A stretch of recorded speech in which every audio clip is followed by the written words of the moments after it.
Okay, yeah, so if you could please put away your cell phones. We can do that later. This is Dan Kurzrock. He's the co-founder and chief grain officer of ReGrained. We've had a theme of food the past few weeks. It's not always like that, but past few weeks. And yeah, so ReGrained, it's a mission-driven ingredient platform that takes beer waste and turns it into food. These bars that Dan so kindly brought for us. I should have brought more. Okay, we'll share. So yeah, if we can welcome him to class. Super lucky to have him. So this is you guys did this an entrepreneurship class, is that right? Or this is an elective, right? Yeah. When I came up, I went to UCLA, go Bruins. I actually don't really care about sports. But I came up with this business of eating beer waste. Actually, as a student when I was at UCLA, we formed an actual business in an entrepreneurship class. Much like the one that you guys are in. So it's kind of a trip for me to come full circle and say hello to you guys. Melissa was wearing her over the summer to embarrass her. Second company. Yeah. Oh, did you have a Back to the Roots in here earlier? Office libations. Office libations, the other one. Cool. What? So just to get a feel for the room, how many of you guys are freshmen?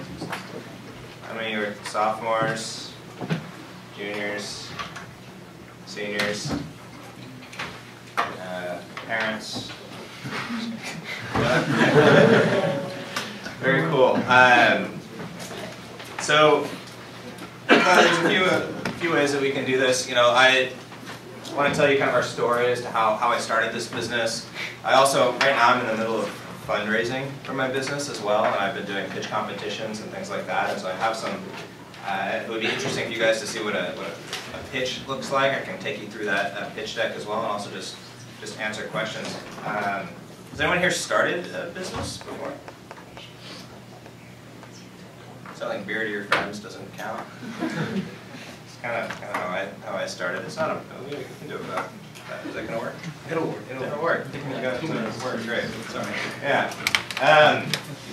So when I was 19, I learned how to make beer. Do the math on why. Anyone ever make beer before? No. Yes. Nice. I've watched someone. You watched someone make beer before. Fun fact about making beer is that you don't need to be 21 to buy the ingredients. I was pretty enthusiastic about the prospects of getting into that hobby as a college student. It turns out I really loved it just for the, we made a delicious beer the first time. Not that my frame of reference was too sophisticated at the time. And just the experience of taking something from raw ingredients into a finished product that that everyone was familiar with is also just something that was very exciting.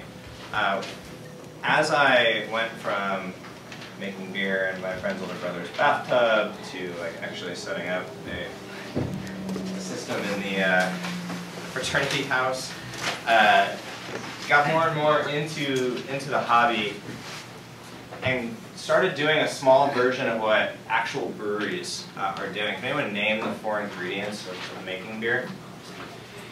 There's only 4 ingredients in beer. How about you? Wheat, grain. I don't know the other two. Yeah, so wheat, grain, wheat is grain. That's malt, and that's one of them. Very good. The other one, let's see, you can do this. Barley? No, it's also grain. Come on. So we got the malt. You got water. Everyone always forgets water, so I'll give you the easy one. Yeast, and then also hops. So to make beer, you mix hot water with grain, and you drain it. You got this like sugary liquid, and then you boil that. And you add the hops that flavors it, adds some bitterness. Cool that down. You add the yeast, and the yeast kind of has a party. They consume the sugars, and they produce alcohol, and as a byproduct, they also produce gas, and that's how beer is bubbly. So, way back in the beginning of that process, when you're making this like giant batch of oatmeal, basically, soaking hot water in the grains, you're actually just left with those physical grains. That doesn't make it into the beer itself. And so every time we made beer, and we're only making 5 gallons of beer, which is like 1/3 of a keg, we would have buckets of this wet oatmeal-looking stuff. And I grew up in Northern California. I grew up with reduce, reuse, recycle. I have a vegetable garden. My dad did growing up. We had a compost bin. I used to live, we didn't have a compost bin, so every time that I made a batch of beer, I'd be left with this big pile of what very much looked and smelled like food. I would be dumping it in the dumpster, and it didn't take more than a few times of doing that to really come to the strong belief that there had to be a better way. There just had to be a better way than throwing away this stuff. I did some research. I found that most people feed it to their chickens or pigs. We didn't have any farm animals at UCLA. You might have some here in Cal.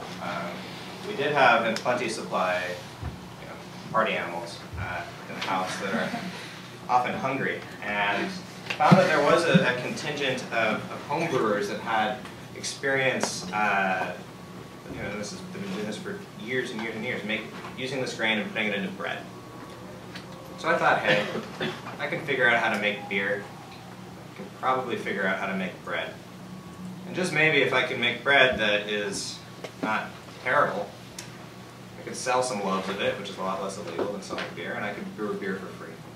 So little did I know that this would send me on a path to speaking in front of a class here and doing some of the other things that I'll get into that we're into now. But it all started with a really simple idea. It was we had a lot of this stuff that the book told us was waste, that we didn't believe, this is me and my co-founder Jordan when I say we didn't believe should be considered waste. And so we set out to do something about it. And a lot of times in starting a business, the hardest part is just going from 0 to 1 and to take action on your idea. You can obsess for years if you want to. You can obsess your whole life over just getting that business plan perfect and getting the product perfect and getting it out there.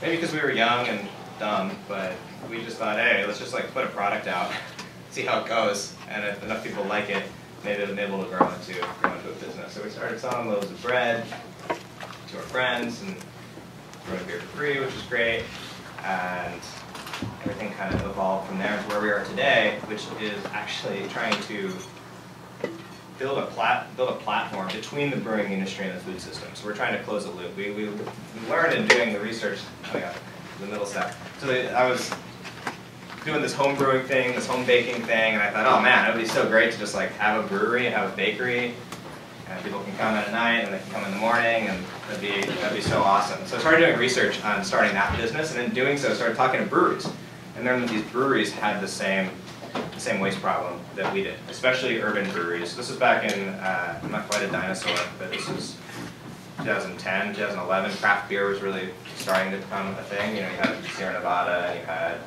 Lagunitas, but there wasn't the kind of dizzying array of beers that are available now at the grocery store. And now there's 2 new breweries opening per day on average. It's pretty insane. So talking to these urban craft breweries, they had the same problem. More rural breweries would have farmers that would come get the grain, and so it really just kind of turned on a light bulb for me and my co-founder. The opportunity wasn't to have this cute restaurant, brewery, bakery, but it was to try and solve a emerging problem in a really meaningful way, to bring a new ingredient basically into the food system. And we're partnered with the USDA, and we're talking to some of the biggest food companies and beer companies in the world. And we still have a very, very long way to go, but it all just started with an idea of there's probably a better way. And for us, it's an efficiency thing. I mean, you look at companies like, and you're not going to think this is similar at all, but I would argue that it is. A company like Airbnb. You really think about what they're doing, they're better utilizing a resource. So Airbnb connects people that have, or at least originally, now people can just operate hotels using it. But originally it was, oh, you got a spare room? It'd be great if you could make some money off of that spare room, and then there's people who could use that spare room, right? So there's an asset that there's too much supply of, and there's demand on the other side, and they figured out a way to create a platform between the two. What we're doing is there's this massive supply of this grain, and we believe that there's also a massive demand for really delicious, really healthy food. And this has been done before. You know, I like to, this is the first slide that I always throw up when I'm doing a pitch. What at the end of a supply chain was the beginning of a food revolution. And it sounds like this really revolutionary idea. Probably because I put the word revolution in it. But it's, anyone ever, any gym rats here, you drink a lot of whey? Like shakes? Anyone consume whey? Yeah? You know where whey comes from? Anyone know where whey comes from? Is it the Beer. ingredient in, it's a milk ingredient, right? Milk has two proteins in it, it's whey and casein, so whey is one of them. Yeah, and you want to build on that? The waste from cheese. Very good, yeah. So whey is a byproduct from cheese making. So decades ago, cheesemakers were either paying to have their whey hauled away, or if they could have a farmer come get it, great, or they dump it in riverways, things like that. Today, there are cheese companies that actually produce cheese so that they can have the whey because they make more money on the whey. Right? So what we're trying to do for beer is in a lot of ways what whey did for cheese. So it's this old idea, but we're trying to bring it into a new light. You guys might have learned about, or will probably at some point, this concept of the circular economy. This is the circular economy for food. It's cradle-to-cradle thinking. It's how an end can be a beginning. And it's how things work in nature.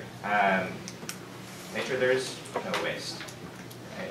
The tree dies, and from it, new plants sprout. I don't have it in this deck, but in other talks I do sometimes I show a picture of this thing called a nurse log, which it's like literally a dead tree on the ground, and you've got a new tree, growing out of it. And so we think that this makes a lot of sense, for our planet, but it also we're turning trash into money, so it makes a lot of sense from a business case standpoint as well. A lot of brewery growth. I do want you guys to see this. So in San Francisco, I know you could probably find a similar map of Oakland and Berkeley. There's more than 30 breweries. That's we're talking about 7 miles by 7 miles. That's more breweries and neighborhoods. This is sticking outside of one single brewery in one single day. So it's about a pound of grain for every 6-pack of beer. There's just massive amounts of this stuff. Go on. Can I swear in this class? Where's that going? The camera? No, just on our little YouTube video. Little YouTube channel. Yeah. Don't watch that. Yeah. Metric fuck tons. So that's my hand. I'm holding the grain. What is this stuff? It is actually has a ton of proteins. The brewing process takes the sugar from the grain. The whole process is designed to take as much sugar as possible from the grains. A brewery is really efficient if it can take close to 100% of the sugar from the malt. Most of typically the most efficient breweries are around 90%. So there's like 10% of the sugar left. That means what's left is actually a lot higher in protein and fiber relative to the grain that went in. So we're left with something that has about twice the protein of quinoa and like more than 6 times the dietary fiber of oats. This is a byproduct, right? And there's micronutrients too. There's probiotic properties. There's prebiotics is something you're hearing about a lot as people start to become more aware of their gut biome and gut health. Probiotics. That's kind of like the fauna to in your animals that are helping you digest. Prebiotic fiber is the flora to that fauna. There's other nerdy micronutrients I don't get into the details of. But most importantly, like the stuff tastes great. Like there's a lot of merit to it being used in food. It's really versatile, and because we are turning waste into taste, it's something that solves an environmental problem and has a really strong business case. And like for me, that gives me as a founder like a really great sense of purpose. If you guys are looking to start a business, if you're not doing something that is making the world a better place, like what's the point? But it's also not, I'm not recommending you go out there and start a nonprofit. There are lots of opportunities for-profit business to solve real problems. I think business, first as a personal view, I think business is better suited to solve a lot of these problems than the government. And There's things that business can do in partnership with government. I'll talk about our relationship with the USDA. But business can be a really powerful thing. It doesn't have to be this big evil entity that you know, that you're like a villain for hating in Berkeley sometimes. But you know, you can do some really powerful things with this. I guess is my point. And you have the opportunity to be really innovative, and that's something that I think really excites us. I don't talk at length like this when I'm doing the pitch, but hopefully this is interesting. So like the big question that a lot of people ask is like, okay, Dan, great idea. Why hasn't anyone done it before? All these, which I hate that question because I come up with new ideas all the time. But it's a really valid one, right? Like we've been making beer for millennia, arguably. The bakers think it was bread, but a lot of historians do maintain that man, woman, civilization, like started staying in one place and stopping to be nomadic once beer was discovered, because they started cultivating grains and technology arose from that, and it all started with beer. So like this has been around a long time, and there's no way to make beer without being left with this byproduct. So why hasn't anyone turned it into food before? And there's really two main reasons. The first is that sufficient technology to actually process this stuff at scale hasn't really existed. So when we came up with this idea, all we knew was that we had a bunch of this really wet stuff. We were actually just using it wet. We learned pretty quickly that it goes bad very fast. It's also very heavy.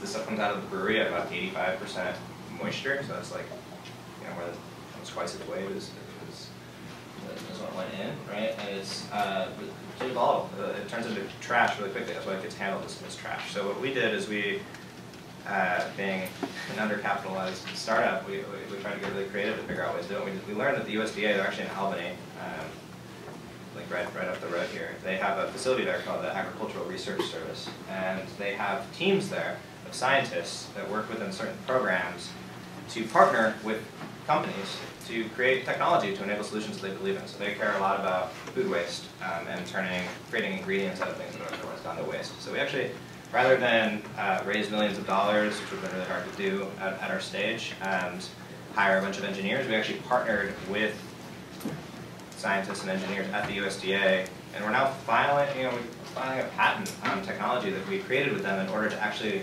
do our business. And so that was a piece that has been missing. And right now, we look like this brand, right, which is what an important part of our strategy. But the brand can't scale without sufficient technology to do it. And so we recognize that in our business really early on, and in some ways we're operating two companies in one because we're developing this technology that is a big part of our long-term vision. But it all starts with the brand because there's not a market for this as an ingredient. So that's what we're doing. We've launched some bars. We can do a lot more besides bars. But the whole idea here is that this stuff comes out of the brewery. It's called spent grain. That's another challenge. Another reason when you think, why hasn't anyone done this before? Like, how's that read on a label? Pretty terrible. I think it sounds like garbage. And so with ReGrained, what we're trying to do is create awareness about this as a new ingredient, as like a super grain, and then take that super grain and start to plug it into the supply chains of other big food companies. Restaurants are different thing. Oops. No, well, it's up. I just want to show you. We're actually repositioning now. And we're eat beer on the front. We're trying to confuse with people. So we're really focused on the super grain thing. This is new for you guys. So our brand is kind of at the nexus of two trends, and as we see it, this kind of fighting food waste, these are all food waste brands, and the superfoods. The really exciting thing about what we're doing for me is that we can make this flour. We can make all kinds of things. We're not a granola bar company. If you want to start a granola bar company, I don't recommend you do it. There's a lot of them out there. Even with a really differentiated product, it's really, really hard. We've done R&D on like a bunch of different kinds of products and all of them, most of them actually work pretty well, from like cookies to breads to pastas to crackers to chips. I mean, you name it. Like our ingredient can be used in a lot of different ways. And so, what we're building here is this platform between the breweries and eventually consumers.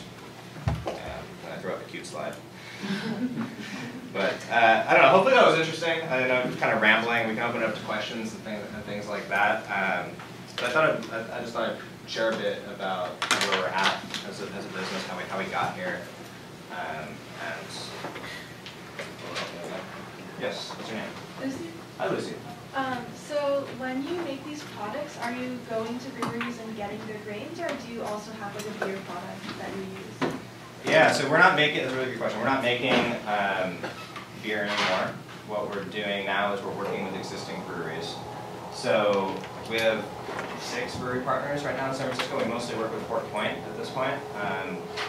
But so we're taking waste off of there. So do you also have to like monitor their quality and like figure out if like one brewery is kind of different than the other? Yeah, it's a really important part of our operation is how do you create a consistent output from variable inputs, and also how do you do it in a really food safe way, right? And that's a lot of our work with USDA has been around solving that and piloting it here. And our vision is to take it to other cities and eventually. Yes, what's your name? Dominic, you mentioned it goes bad quickly. Yeah. How do you fix that? So that's the technology that I'm talking about isn't like a software. It's actually like a physical machine that stabilizes the grain. So it doesn't go bad then? Yeah, it prevents it from going bad. Exactly. Yeah. Yes. Okay. So with the patent technology, other companies won't be able to do the beer flour, something like that? Yeah, like so how easy is it to copy what we're doing? Is kind of what you're saying. Well, so there's a few elements of that. It'll be extremely difficult to do it without the technology that we've come up with. It's definitely possible. That's another area where brand comes in, and so if we can have like a Kleenex effect, right, on this market, it'll be powerful. A big part of that also is being able to move fast enough to continue to stay out ahead. Because we were the first company to commercialize a product using this ingredient at scale, like a distributed packaged foods product to the bar, we've gotten a lot of press. One of the things that's really exciting having your company written up in like Forbes before it was even like a full-time thing. That was really incredible, but at the same time it was like, oh man, what if we're just proving this concept for someone else to come copy us, right? So time to market is a really important thing to think about too. We try to be really deliberate in what we're doing. We want this company to be here, in 100 years. We're not a lot of founders, and it's totally fine if you guys want to start a company and try and sell it, in 5-10 years, and there's playbooks for doing that. It's just not the company that my co-founder and I set out to build. So it's kind of this balance between making sure that we are growing fast enough and also making sure that we're not growing too fast so that we can sustain it in the long run. Yes, sir. You. Can you talk more about your experiences with the USDA? As a what? Your experiences with the USDA, just sort of like the process. Yeah, it's been great. I mean, they're slow, right? Like it's very. Okay, but the incredible thing is that from a resources perspective, they're able to offer us so much, right? They have experts in food science and food technology, engineering, and when we brought what we're trying to do to them, they got it right away, and they saw the opportunity, and they don't partner with everybody, and so we were fortunate in that respect that they selected us to do that. And so it's been great because it's given us validation that we're actually onto something. And even in that first meeting, they immediately got what we were doing. They said, "We think we know how to help you solve this." And from I don't know if you're asking as well about, okay, so you're inventing. Maybe you're thinking, okay, you're inventing technology with USDA, who owns it, right? Who gets to commercialize it? Part of the deal with them is that you co-own the invention, but we have the exclusive right to commercialize it. So it's kind of like there's another area of government, the NIH, National Institute of Health, and they do work like this with early stage pharmaceutical companies as well. The idea is that the public sector is trying to enable the private sector to solve these problems by helping soften the risk in a venture early on, because a company like ourselves, we don't have tremendous access to capital at all, right? We're a really small player, but there's a big shot that they exist to make our chances of of success and at solving a problem that they deem to be important, more probable, higher chance of success. Yes, Tom. How is like the retail aspect going? Retail's hard. Where can I actually buy per se? Yeah, I think we're at that, we saw that food co-op and. Not anymore. There's a map on our website of what they can do. We have a lot more success online, honestly. So like we saw on Amazon, on our website, we do Good Eggs, Perfect Produce. They're really fun. Mission Line channel. They sell like fruits and veggies. Retail is really tricky. There's, especially with a bar product. There's called the Great Wall of Bars, and we don't know everything about it yet. We're still learning. And hopefully, later this year, you'll start to see more. We just kind of started making a push into retail earlier this year. There's a lot of other alternative ways to generate revenue to try and get people back in the game. Yes. Nathan, you said you work with like a lot of the urban brewers, but what do like the massive brewing companies do with this waste? Do they just throw it out? No, most of them, about 80% of them, 85% of them work with farmers.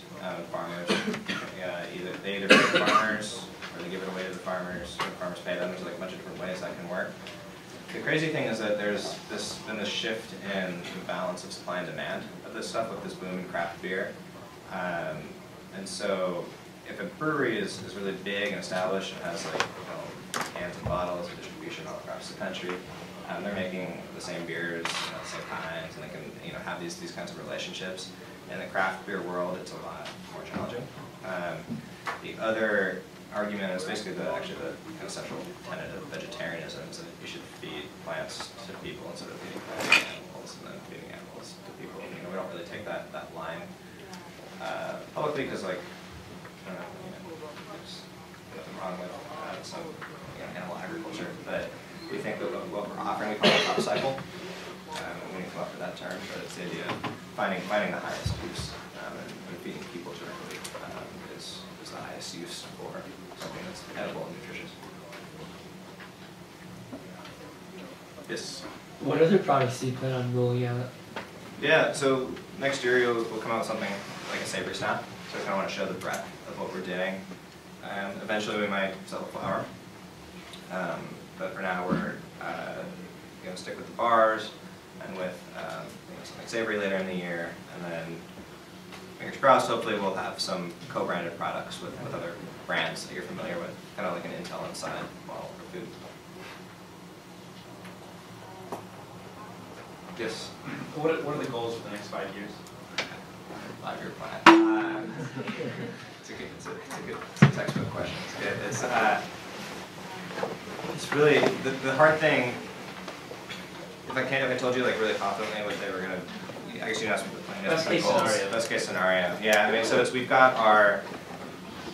we'll have our patents and we'll be able to license them, globally, and we'll be partnered with major food companies and major breweries, and we'll kind of be, rather than just trying to grow our brand on our own, try to grow our solution as a part of the food system.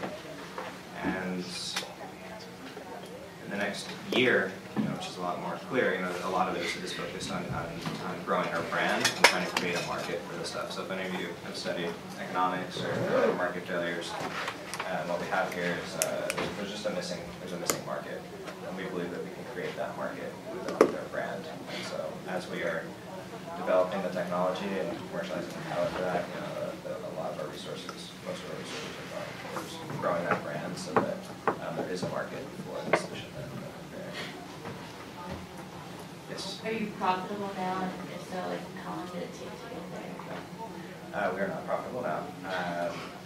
So, yeah, it's kind of typical. We actually were for a bit because we didn't really have any overhead. And after that, as soon as you start working on the business full time, you start taking overhead. That's why companies seek financing to grow their business.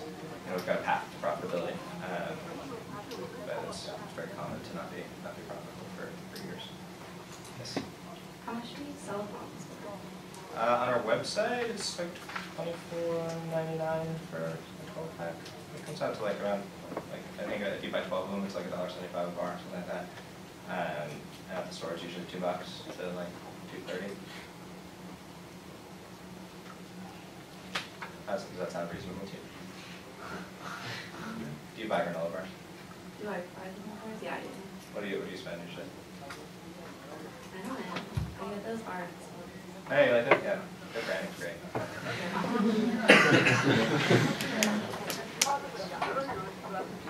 Yeah, they've done really well last year. Yes, sir. How are you going about your fundraising? So we started with, well, there's been a few phases to it. Initially, we were just revenue finance, which is kind of the cheapest way to kind of generate revenue, right?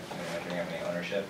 And then we did a crowdfunding campaign a few years ago, which is still a part-time business. We did a platform called Barnraiser. I'm not sure if they're still around, but they are. It's kind of like Kickstarter for food. We raised like 30 grand doing that. And the cool thing about crowdfunding was that it was basically revenue. Right? You recognize it as revenue, not as debt or equity. And now we've done some friends and family financing as well, and we're doing mostly focused on angel investors at the moment. Have you guys studied finance for this kind of stuff? You know, like convertible debt and equity, and I don't know how to sign a debt. So talk more about it, but it also might be really boring. Yeah. I have a couple of questions. One, do you buy the waste grain off breweries, or are they usually just kind of happy to give you like this because it's kind of trash? And then two, how did you meet your co-founder, and like, can you talk about that a little bit? And like, how did you know he was like the one? You know. Yeah, it was my first marriage. I was got married this summer. So I'll start with the first one's a shorter answer. So the breweries are really stoked to see this grain go to higher use. Breweries are not, I want to be very clear, breweries are not wasteful for the most part. They care a lot about the planet. Beer is an agricultural product. They understand that they do a lot with like energy efficiency, water efficiency, things like that. But there's no way to make beer without creating this stuff. And it's actually like really frustrating for a lot of them to see it all the way in dumpsters. So they're very excited. Even though we have grown a lot, we're still not even taking 10% of our brewery partners' overall grain. There's just so much of the stuff. It's a pound of grain for every 6-pack of beer. You know, that may change in the future. Some people are pretty confident that we could charge breweries to pick up the grain as a waste service. I don't know that we'll want to do that. Right now, we're just really happy to have a symbiotic relationship with them. So co-founders, if you guys are going to start a business, I definitely recommend you find a co-founder. At least for me, I don't know, I would have done it alone. Even having 2 people feels like not enough a lot of the time. I've known my co-founder for most of my life, actually. We grew up in the same town, the same high school, we went to the same college. We weren't like best friends that spent every minute together, and we're dreaming of how we might start a business together someday. But he was someone that was in my community that I really trusted. You know, he keep up with me skiing, so it was a plus. Actually, it's better skier than he's really good skier. And you know, we had fun together. And so when I got really into the hobby for making beer, he was actually getting really into food. We both were really into sustainability and into sustainability. And so I came up with the concept, but immediately thought of him as a great person to help me bring it to fruition. And we had a lot of skills that complemented each other, which is also really important. So even from a very early stage, you know, we were always working on how we communicate with one another. You know, even in our first few months of doing this, when we were selling granola bars in Ziploc bags to our friends, you know, we got into a big discussion. One of our first big arguments was where we should source our almonds from. Should we get them directly from a farm, or should we get them from Costco? And going through that kind of thing, you know, early on was really good. And also just defining our roles. So we decided that I would be Mr. Outside, which is why I'm here, and he's not. And he would be Mr. Inside. So I grow the business, you make sure it can grow. And we've since layered on, we now have 6 employees, and they do different things that have taken some of those different responsibilities out of our plate. But you know, if you guys do end up starting a business, which is probably the goal of some of you if you sign up for this class, define your lanes with your partner. Decide who's going to do what, and try and stick to that and trust each other in those things. It happens all the time with me and Jordan, where we'll discuss something, and at the end of the day, one of the person will say to the other person, but it's your call. You know, we talk about it together. We want to make sure we're on the same page, but we're very clear about saying like who gets the final word. When there's only two of you, you don't have a tie voter, right? So having a system like that is really important. And like I said, I could not have done this without a partner. We've become best friends through the business. You know, we didn't start as best friends. A lot of people warn you about starting businesses with friends. I think it's totally fine to start a business with someone that you know and trust. And you'll become hopefully great friends through that. But that was our story.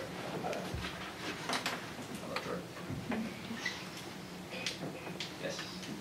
Did you start this company straight out of undergrad, or did you do anything in between?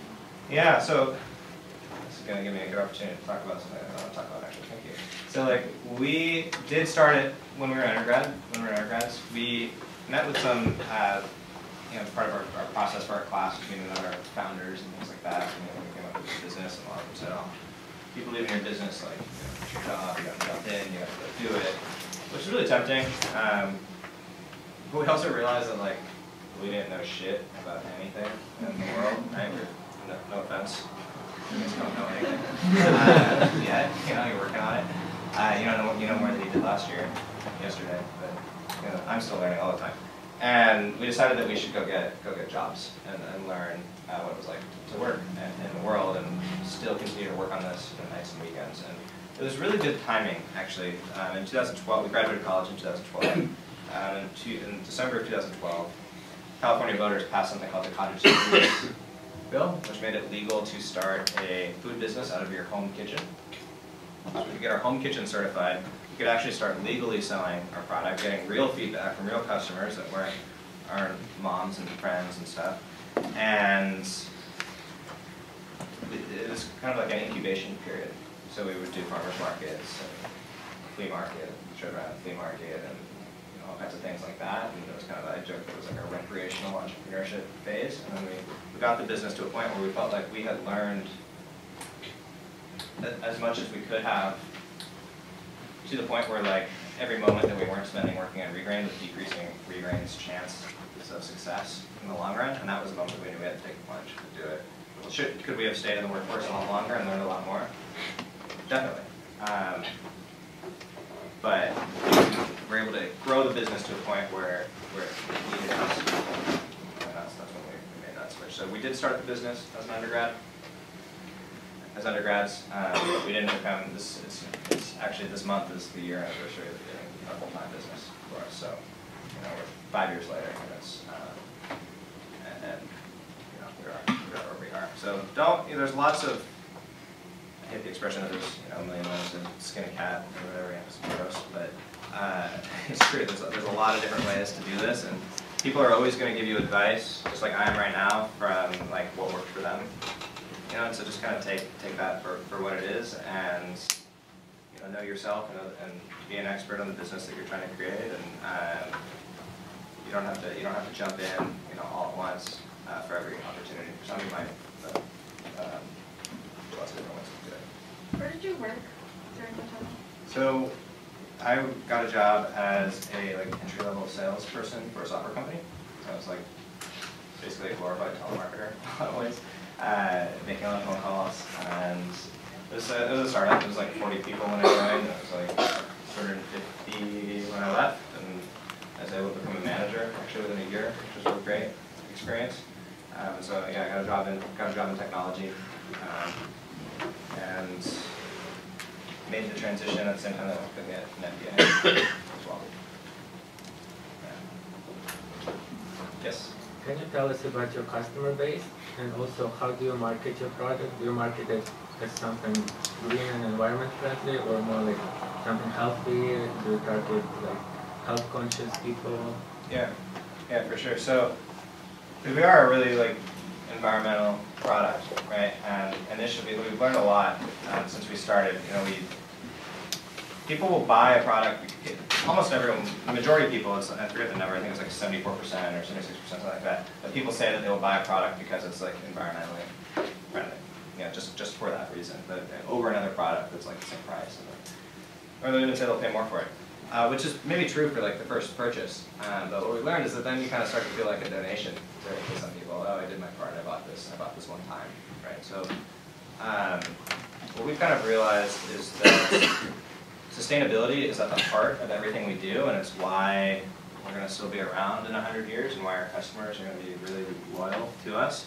But that we have to make a great tasting product that is also, really healthy and like gives people the actual benefit in their lives, and that to them, and it's great that it happens to be sustainable. I mean, we put our stuff in like a compostable wrapper. We live and breathe sustainability, but it's not how we're going to be a big company, and we're not going to be successful in our mission unless we grow into being a big company. So when we first started the business, we get feedback all the time. We weren't hearing it for what it was at the time. People would tell us, oh, they'd eat our product and think, oh, this is such a great idea. They wouldn't say anything about the product. And it took us a while to realize, oh, maybe we've got some problems with our product that we should address. We need people to be buying us. And we're still learning. We're actually, I brought not enough bars, but I brought some here. They're really good. But we're still improving upon it, and we've got some new ones coming out in about a month that incorporate even more feedback. So we've been listening to our customers the whole time as well. I like to use the example of Tesla.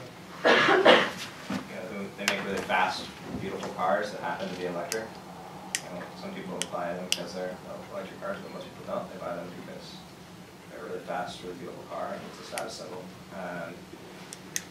And they happen to be electric, right? And that's kind of how we see sustainability. I ramble a lot. Yeah.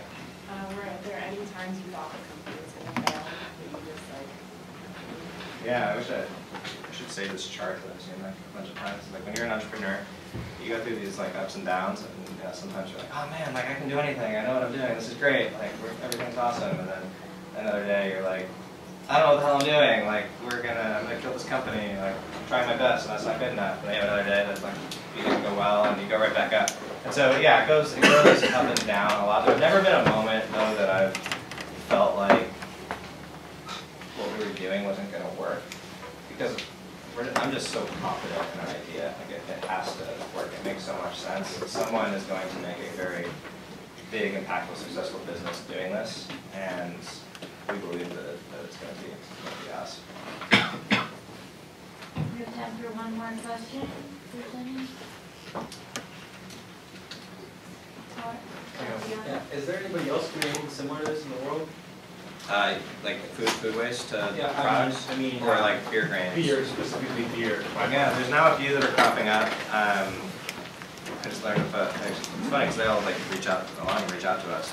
I learned of one that's launching in Chile that's like they're actually trying to do it. I know they're copying us because they're all doing granola bars. I'm like granola bar is arguably not the best application for this ingredient. It's just what we came up with. We thought bread is too short of a shelf life. It's too hard to make. So there's like kind of, a lot of them are small. There's been a few that are starting to crop up that are focusing almost purely on like business to business. There's been interesting to watch. It's a lot of consolidation too. But we're way out ahead. You can't get lazy about it. You don't have that moment.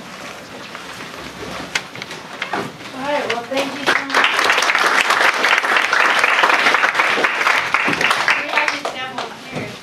Oh yeah, there's stickers that say eat beer on them. Or I don't know if it's on your laptop.